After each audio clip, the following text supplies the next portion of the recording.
두 여인이 등장합니다. 하나는 혈루증을 앓아오던 여인이었고 다른 한 명은 회당장 야이로의 딸입니다. 이 두 사람 모두 치유를 받았습니다. 무엇이 이 여인들을 치유하였을까요? 하늘의 능력이죠. 자, 그러면 어떻게 하면 우리도 하늘의 능력을 덧입을 수 있을까요? 오늘 말씀을 통해서 인사이트를 얻는 시간 되었으면 좋겠습니다. 22절에 보면 회당장 중에 하나인 야이로가 등장합니다. 그가 예수님을 보고 발 앞에 엎드립니다. 회당은 유대인들에게 있어서 그들의 삶의 중심입니다. 이 회당은 회당장들에 의해서 운영이 되고 있었습니다. 그래서 회당장은 그 지역에서 매우 존경받았습니다. 그리고 우리가 이렇게 회당장의 이름 야이로라고 밝히는 것을 볼 때 야이로는 상당한 실력이 있는 사람이었을 것입니다. 그 실력은 운영 능력일 수도 있고 행정 능력일 수도 있고 재력일 수도 있을 것입니다. 자, 그러나 야이로는 자기가 가진 지위로, 자기가 가진 명성으로, 자기의 실력과 재력으로도 해결할 수 없는 일이 생긴 거예요. 그의 딸의 질병입니다. 야이로의 이름의 뜻은 내가 일으키리라 이런 뜻입니다. 그러나 그는 딸을 일으킬 수가 없는 것입니다. 인생이 이렇습니다. 이게 우리 인간의 실존입니다. 아무리 높은 지위를 얻고 아무리 대단한 명성을 얻고 아무리 엄청난 재력과 능력을 가진다 할지라도 우리가 어쩔 수 없는 것이 있어요. 우리의 생명입니다. 우리의 영혼입니다. 야이로는 자기의 한계 상황에 이르러서 예수님 앞에 나와 엎드린 거예요. 여러분 23절을 여러분이 다시 한번 읽어주세요. 23절입니다. 시작. 내 어린 딸이 죽게 되었사오니 오셔서 그 위에 손을 얹으사 그로 구원을 받아 살게 하소서. 우리들은 워낙 성경을 이렇게 많이 읽고 듣고 해서 이런 장면이 나오면 뭐 약간 시큰둥하지만 이건 놀라운 장면이에요. 여러분 우리가 마가복음을 그동안 이렇게 쭉 보고 왔는데 예수님은 언제나 회당에서 쫓겨나셨어요. 예수님의 가르치신 말씀이 다른 율법학자들과 서기관들과 달라서 쫓겨나시고 거기에서 귀신 내쫓으시고 아픈 사람 치료해 주셔서 쫓겨나셨어요. 누가 쫓아냈을까요? 회당장들이 쫓아낸 거예요. 예수님은 바리새인들과 이 반목의 관계였는데요. 바리새인들 중에서 대부분이 회당장이 되었습니다. 그러니까 야이로도 바리새인이었을 가능성이 많습니다. 예수님을 회당에서 추방했던 회당장이 지금 예수님 앞에 엎드린 거예요. 사람들이 얼마나 놀랐겠습니까? 여러분, 이래서 자식이 무섭다고 하는 거예요. 부모의 사랑이 이런 거예요. 야이로는 자기가 아팠으면 아마 예수님 앞에 안 엎드렸을 거예요. 딸이 죽어가니까 엎드리는 거예요.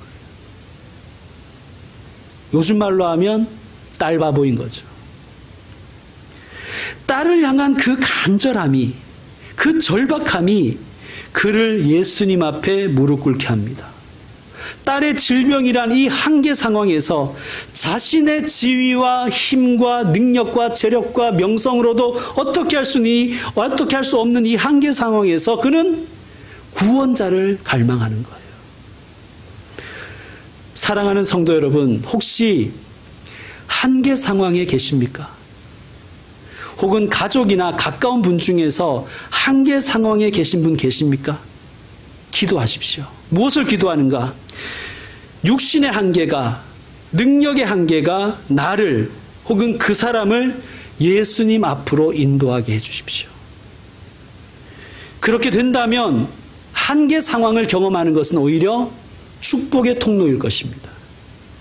믿음을 얻는 길, 믿음을 견고하게 하는 길로 우리를 인도하기 때문입니다. 야이로는 한계 상황에서 구원자를 갈망했고 예수님이 구원자이심을 알았고 믿음의 싹이 돋아나기 시작한 거예요. 예수님이 오셔서 내 딸에게 손만 얹어 기도만 해주셔도 내 딸이 구원을 받을 것이다. 구원을 받는다고 표현한 것을 볼 때 이 병은 매우 심각한 병이었던 것 같습니다. 내 딸이 살 것이다. 자, 회당장 야이로의 이 간절한 요청에 예수님이 흔쾌히 응하셨습니다. 그리고 야이로의 집을 향하여 가시는 거예요. 자, 오늘 우리가 본문을 읽었지만 24절에 보면 큰 무리가, 거대한 인파가 예수님과 함께 따라가고 있는 거예요.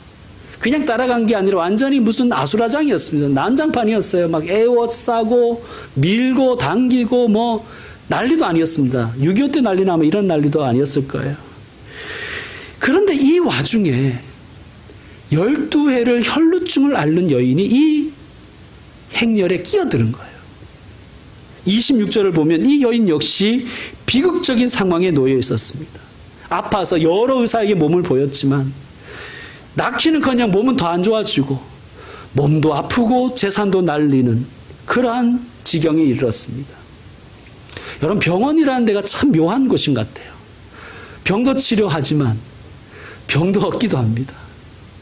이 과학과 의술이 발달한 이 시대에도 말이죠. 뭐 그때는 오죽했겠습니까? 인간이 가진 것들, 인간이 이룩한 것들이 다 이런 거예요. 좋은 것만 있는 게 아니에요. 나쁜 점이 한 개 늘 같이 있고요. 나쁘기만 한 것도 아니에요. 거기에는 또 좋은 것들이 같이 섞여 있어요. 인간이 만들어 놓은 것들은 다 그렇습니다. 이 여인은 12회를 알았어요. 12이라는 숫자가 가지는 의미가 있다고 그랬죠. 완전수입니다. 이건 뭐냐 하면 병이 오래되었다, 숙환이다 이런 의미도 있지만 이제는 더 이상의 방법이 없다라는 의미입니다. 할 거 다 해봤다는 얘기예요. 인간의 모든 방법이 고갈된 상황이라는 것입니다. 인간의 모든 방법이 고갈된 상황에서 이 여인에게 마지막 선택이 있었는데 그것이 바로 구세주라는 거예요. 이 비극적인 상황, 한계 상황에서 그녀는 믿음의 눈을 뜬 것입니다. 28절에 보면 그에겐 이런 믿음이 생긴 거예요. 내가 그의 옷에 손만 대어도 구원을 받을 것이다. 사랑하는 성도 여러분, 혹시 이 방법 저 방법 다 써보고 다 해봤는데 안 되는 일들이 있습니까? 인간적인 방법이 다 고갈되어 버렸다고 생각하는 상황에서 여러분은 무엇을 절실하게 구하고 계십니까? 아, 이제는 내 뜻대로 안 되나 보다 할 때 여러분이 구하는 게 뭐예요? 여러분이 정말 절실하게 찾는 게 뭡니까? 돈? 아니면 예수님?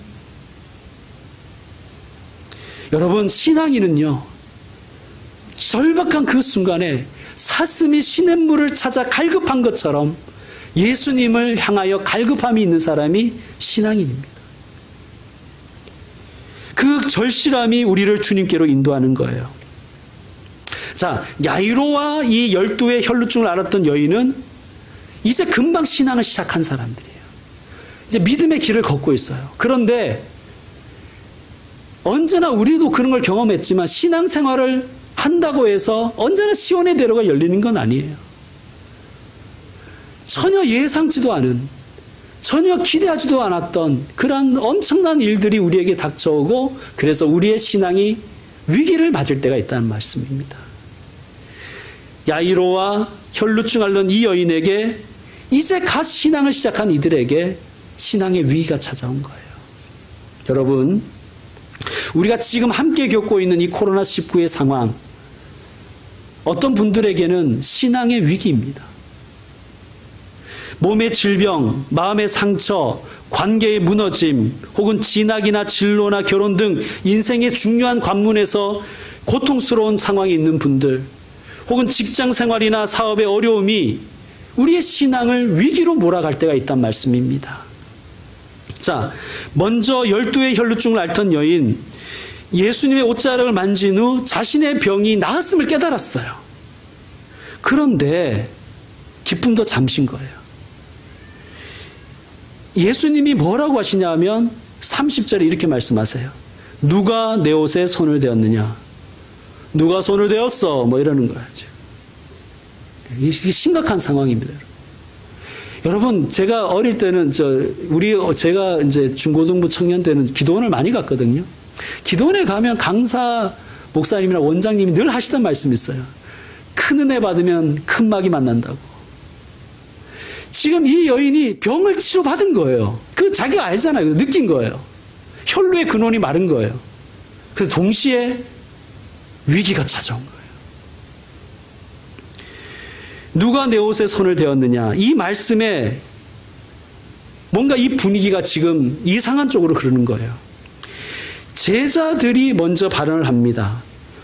제자들이 지금 약간 예수님이 이상하다고 생각한 거예요. 이 위급한 상황에 야이로의 딸을 살리러 가야 되는 이 급박한 상황에 예수님이 웬 뜬금없는 소리를 하시냐는 거예요. 누가 내 옷에 손을 대었냐니. 여러분, 사람들이 너무너무 많고 막 에워싸고 밀고 당기고 막 그렇게 가고 있는데 예수님 옷에 손댄 사람이 뭐 한두 명이었겠습니까?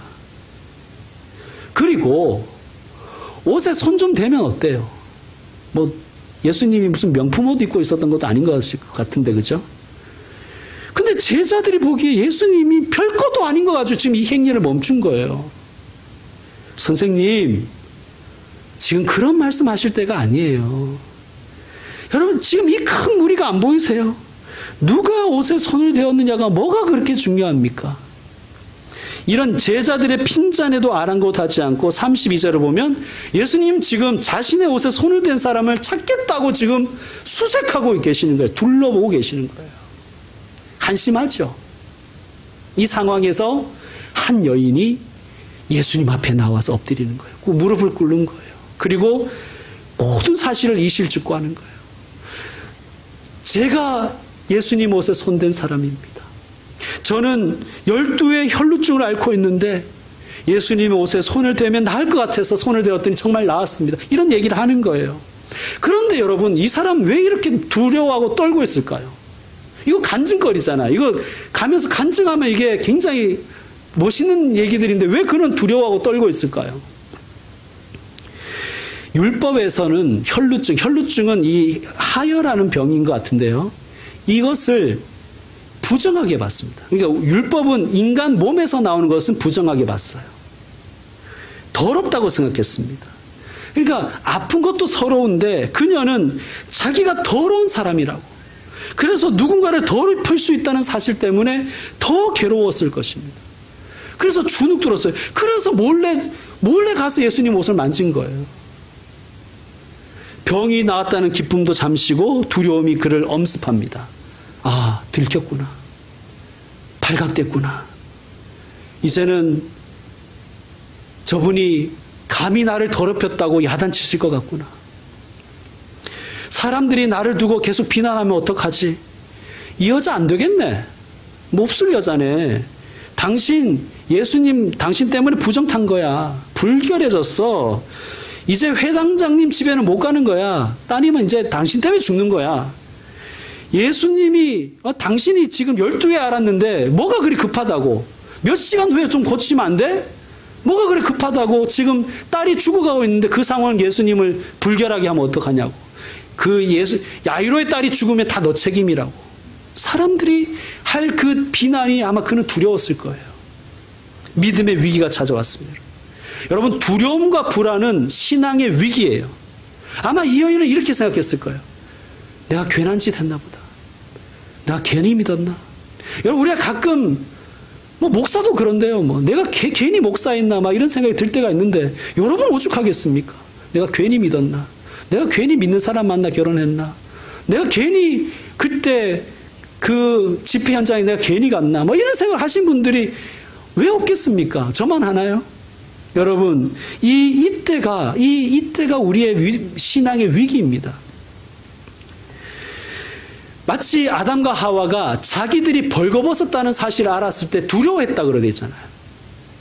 그들이 왜 두려워했냐면 아마 이런 두려움이었을 거예요. 너희 왜 벗고 있어? 라고 하나님이 야단치실 것 같은 거예요. 왜 너희들 벌거벗고 있냐? 옷도 안 입고. 막 화를 내실 것 같은 거예요. 그래서 그들이 하나님의 낯을 피하여 숨었다고 되어 있습니다. 여러분, 두려움과 불안은 우리의 믿음을 빼앗아 갑니다. 아, 내가 무슨 짓을 한 것일까? 내 병 좀 치료받자고 내가 예수님을 더럽혔구나. 나 때문에 이 불쌍한 아이가 죽으면 어떡하지? 그는 아마 불안했을 것입니다. 그런데 이 두려워 떨고 있는 이 여인에게 예수님은 놀라운 말씀을 하시는 거예요. 딸아, 내 믿음이 너를 구원하였으니 평안히 가라. 병에서 놓여 건강하게 살아라. 놀라운 말씀이죠. 이게 무슨 말씀이냐면, 사랑하는 딸아, 너 괜한 짓 한 게 아니야. 너 경솔한 행동한 거 아니야. 네가 한 일은 믿음의 행동이야. 믿음이 너를 구원한 거야. 믿음이 너를 낫게 한 거야. 그러므로 앞으로 믿음으로 살아라. 믿음 잃지 말아라. 병에서 놓여 건강한 삶을 살아라. 예수님이 축복해 주시는 거예요. 예수님이 지금 이 여인의 믿음을 칭찬하기 위해서, 그리고 이 믿음을 굳세게 붙잡아 주시기 위해서 이 급박한 발걸음을 멈추신 거예요. 여러분, 예수님은 우리의 믿음을 보고 계세요. 믿음이 없이는 하나님을 기쁘시게 할 수 없다고 말씀하십니다. 믿음으로 하지 않은 모든 것은 다 죄입니다. 하나님은 우리의 외모를 보시는 것도 아니고, 우리의 지위를 보시는 것도 아니고, 우리의 재력을 보시는 것도 아니고, 오직 우리의 믿음만 보십니다. 성도 여러분, 하나님께서 우리에게 믿음을 선물로 주셨습니다. 믿음 선물이에요. 선물 받았습니다, 우리가. 선물을 받았는데 우리가 그 선물에 대해서 어떻게 반응하고 있습니까? 여러분, 선물을 받은 사람이 해야 할 일은 뭐냐 하면 기뻐하고 감사하는 거예요. 저희 집에 딸이 하나 있는데 애교가 별로 없어요. 제가 아이폰을 사줬습니다. 즉시로 아빠 사랑해. 아이폰 딱 사주니까 아빠 사랑해 이러잖아요. 제가 얼마나 기뻤겠습니까? 그런데 만약에 아이폰 사줬는데 시큰둥하고 그거 냄비 받침으로 쓰고 이러면 뭐라 그럴까요? 이게 자괴감이 들잖아요. 내가 괜히 해줬나? 이러세요. 여러분, 선물 받은 이는 감사하면서 그것을 잘 사용하고 지키고 나가야 되는 것 아닙니까? 하나님 우리에게 금보다 귀한 믿음을 선물로 주신 거예요. 감사해야죠. 기뻐해야 됩니다. 그리고 믿음은 고정불변이 아니에요. 때로는 믿음이 약해지기도 하고, 때로는 믿음이 강해지기도 하고, 심지어는요, 믿음이 소멸되기도 해요. 그러므로 믿음을 잘 지키는 것, 믿음을 더 굳세게 하는 것, 거기에 우리의 마음을 쏟아야 됩니다. 그래야 하나님이 보고 기뻐하시는 거예요. 아, 내가 참 선물 잘 줬지. 아, 내가 후회되지 않는구나. 더 나아가서 내 믿음만 생각하지 마시고요. 내 가족의 믿음, 내 교우들의 믿음을 잘 지킬 수 있도록 도와주는 일이 참으로 귀하다는 거예요. 여러분, 특별히 신앙이 약한 분들, 그리고 다음 세대 자녀들의 신앙을 위해서 우리는 함께 노력해야 됩니다. 그리고 다음 세대 신앙을 위해서 헌신하는 분들을 우리가 알아주고 격려해 줘야 되는 거예요. 그게 교회가 할 일입니다. 그게 기성세대가 할 일입니다. 자, 야이로의 믿음에도 위기가 찾아왔어요. 예수님이 지금 치유받은 여인의 믿음을 칭찬하고 있을 때, 그때 묘하게도 회당장의 집에서 사람이 와서 야이로에게 알려주는 거예요. 당신 딸 죽었어. 이제 상황 끝이야. 저 선생님 안 데리고 와도 돼. 괜히 귀찮게 하지 마. 그 얘기를 해주는 거예요. 이 이야기를 옆에서 들으시고 예수님이 뭐라고 하십니까? 36절에 보면 두려워하지 말고 믿기만 하라. 두려워하지 말고 믿기만 하라. 믿음을 얘기하시는 거예요. 믿음. 여러분, 다시 말씀드리지만 두려움과 불안은 신앙의 위기입니다. 믿음을 잃을 수 있는 위기입니다. 딸의 질병 때문에 생겨난 그 믿음의 싹이, 그 작은 믿음의 싹이 딸의 죽음의 소식을 듣고 지금 흔들리고 있는 거예요.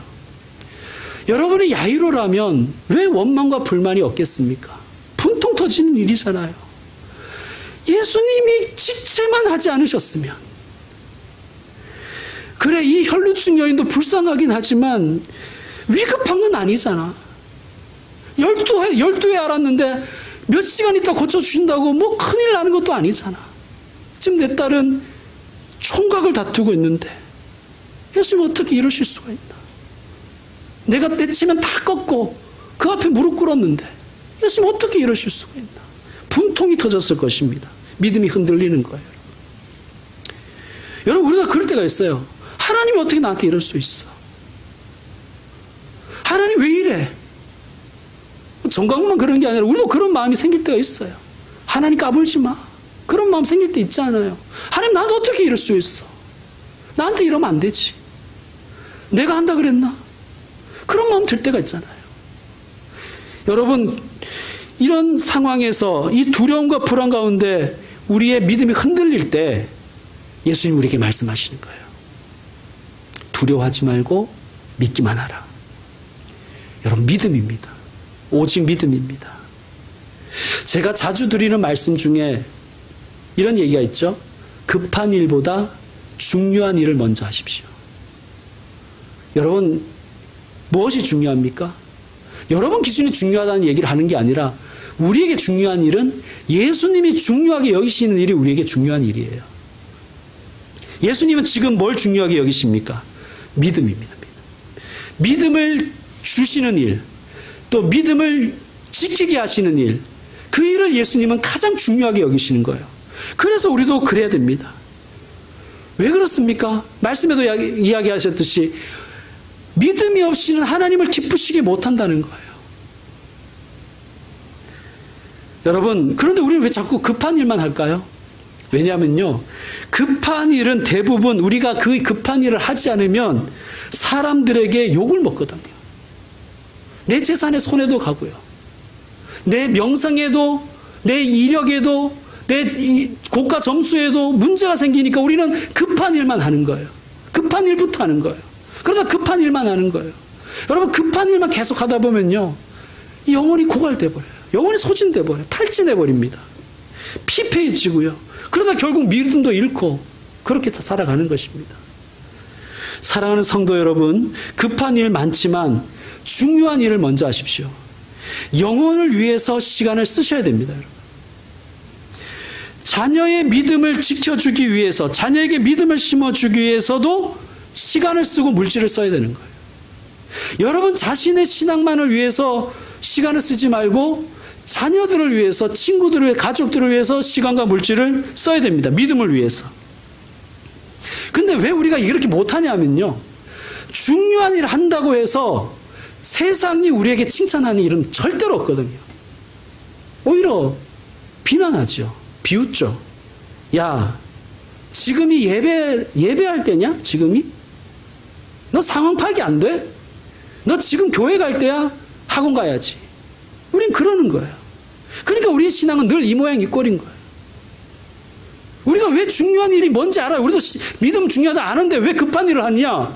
중요한 일을 해도 뭐 변화되는 건 없어요. 사실은 우리의 삶에 크게 변화되는 것도 없고 오히려 욕만 먹을 때가 많아요. 근데 급한 일을 안 하면요, 바로 즉각적으로 욕이 오고 점수 깎이고 손해가 나거든요. 그런데 우리는 신앙인이잖아요. 여러분, 우리는 그리스도인이잖아요. 우리는 예수의 사람이잖아요. 예수님 제자잖아요. 예수님이 중요하시는 일을, 중요하게 하시는 일을, 중요하게 여기시는 일을 우리도 중요하게 생각하는 것이, 그게 신앙입니다. 그리고 그것을 실천하는 거예요. 예수님은 우리의 지위를 안 보신대요. 우리의 능력도 보시지 않고 우리의 실력을 보시는 것도 아니고 우리의 외모도 보지 않으신대요. 오직 믿음만 보시겠다는 거예요. 오직 믿음만. 그래서 예수님은 지금도 우리의 믿음을 위해서 하나님께 중보기도 하고 계시는 거예요. 우리의 믿음을 위해서 예수님도 일하시는 거예요. 우리는 언제나 급한 일이 선순위이지만, 그래서 예배도 후순위고 기도도 뒷전이지만, 주님은 우리의 믿음을 가장 중요시 여기는 거예요. 여러분, 믿음을 위한 일을 먼저 하십시오. 가족에게도, 배우자에게도, 자녀에게도 마찬가지입니다. 믿음을 위한 일을 할 때 칭찬해 주십시오. 자녀가 믿음을 세우는 일을 할 때 칭찬해 주십시오. 믿음을 굳세게 하는 일을 할 때 격려해 주십시오. 그게 신앙의 선배가, 신앙의 부모가 할 일입니다. 정신 차려라, 네가 지금 기도할 때냐, 이러지 마시고. 자, 36절에 보면 두려워하지 말고 믿기만 하라고 예수님 말씀하셨습니다. 여러분, 중요한 일을 하면요, 급한 일이 아니라 중요한 일을 먼저 하면요, 우리 마음에 불안함이 좀 찾아와요. 그때 예수님 말씀하시죠. 불안해하지 마라. 전전긍긍히 하지 마라. 나를 믿어라. 내게 맡겨라. 내가 책임진다. 주님을 믿고 주님께 맡기겠습니다. 이런 기도가 우리의 하루의 시작이 필요하고 우리의 하루의 마감에 필요한 것입니다. 기도로 시작하십시오. 하루를. 그리고 기도로 마감하십시오.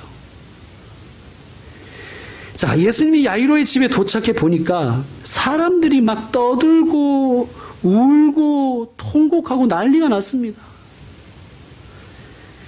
예수님이 그런데 이런 말씀을 하세요. 이 사람들한테 너희가 어찌하여 떠들며 우느냐? 이 아이가 죽은 것이 아니라 잔다. 이러니까 사람들이 그래요? 이런 게 아니라 비웃는 거예요. 아니, 애 고쳐달라고 보냈더니만 얘기 들으니까 중간에 그렇게 꼬물럭댔다면서. 당신이 지금 생각 있는 사람이야? 당신 고쳐달라고 당신 데리러 왔지 뭐 장례식 인도하라고 보낸 줄 알아? 아마 사람들이 막 비웃었을 거예요.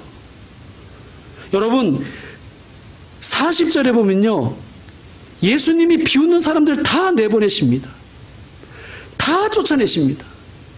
여러분, 예수님의 말씀을 비웃지 마세요. 쫓겨남을 당할 것입니다. 예수님이 하신 일을 비웃지 마십시오. 아니, 뭐 중요한 일 먼저 하라고 모르나? 비웃지 마세요, 여러분.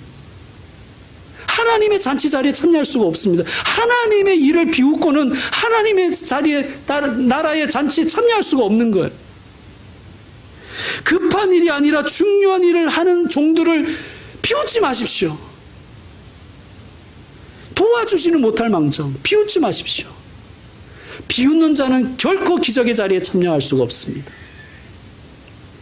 예수님께서 소녀의 손을 잡고 말씀하십니다. 달리다굼, 소녀야 일어나라.